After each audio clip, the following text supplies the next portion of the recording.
योगी आदित्यनाथ की तरफ से दिया गया।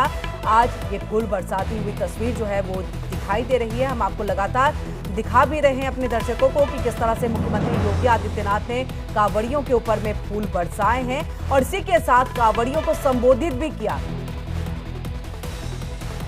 होगा जहां उत्साह और उमंग है, जहां श्रद्धा और भक्ति है, उस उत्साह और उमंग को भंग करने के लिए, इस भक्ति और श्रद्धा को बदनाम करने के लिए कुछ तत्व लगातार कुत्सित प्रयास कर रहे हैं। सोशल मीडिया प्लेटफॉर्म पर भी और प्रत्यक्ष रूप से भी ऐसे तत्वों के द्वारा यह प्रयास किया जा रहा है कि कांवड़ यात्रा को बदनाम किया जाए। यह हर कांवड़ संघ का भी दायित्व बनता है कि वे किसी भी ऐसे तत्व को जो कांवड़ की भगवान शिव की इस पावन यात्रा को बदनाम करने का कुत्सित प्रयास करके उपद्रवी के भेष में छुपे हुए हैं, उन्हें बेनकाब करें, उन्हें हर हाल में अपने आप से दूर कराएं। तो सुना आपने यहाँ पर मुख्यमंत्री योगी आदित्यनाथ को किस तरह से उन्होंने ये कहा कि कांवड़ियों को बदनाम करने की एक तरह से साजिश, उपद्रवियों का जिक्र करते दिखाई दिए। सीधे न्यूज रूम का रुख कर लेते हैं। हमारे साथ मेरी सहयोगी कंचन जुड़ चुकी हैं। कंचन, यहाँ पर हम लगातार देख रहे थे कि किस तरह से कांवड़िए जब यात्रा कर रहे हैं तो मारपीट की घटनाएं, कई सारी चीजें आ रही थी। उसी का जिक्र करते हुए मुख्यमंत्री योगी आदित्यनाथ नजर आए कि ये उपद्रवियों का काम है, ना कि कांवड़ियों का काम है। कांवड़ियों को बदनाम करने की साजिश है।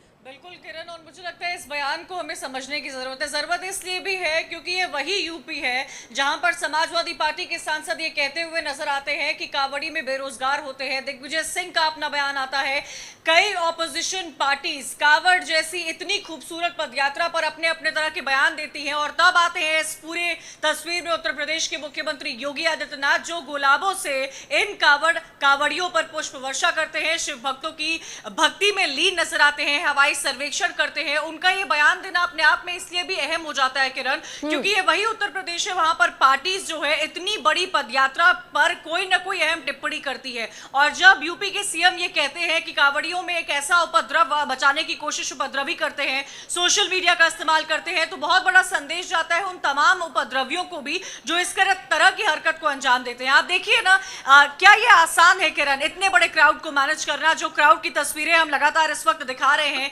3 बजे यूपी के सीएम जो है मेरठ पहुंचेंगे, वहां पर अपनी व्यवस्थाएं की गई हैं। ये वो उत्तर प्रदेश है जहां पर आस्था का महापर्व जब सनातनी किसी तरह का कोई पर्व होता है, ऐसे ऐसे बयान सामने आते हैं। महाकुंभ को लेकर के भी इसी तरह का बयान आया था कि देखिए सही से व्यवस्थाएं नहीं की गई हैं। स्नान करने सब पहुंचे थे, लेकिन उसके बाद भी व्यवस्थाओं को लेकर के तंज कसते दिखाई दिए। और मुझे लग रहा है मुख्यमंत्री योगी आदित्यनाथ ने कह दिया कि अब आप कुछ भी कहेंगे और बच के निकल जाएंगे, ये संभव नहीं है, कार्रवाई तो होगी।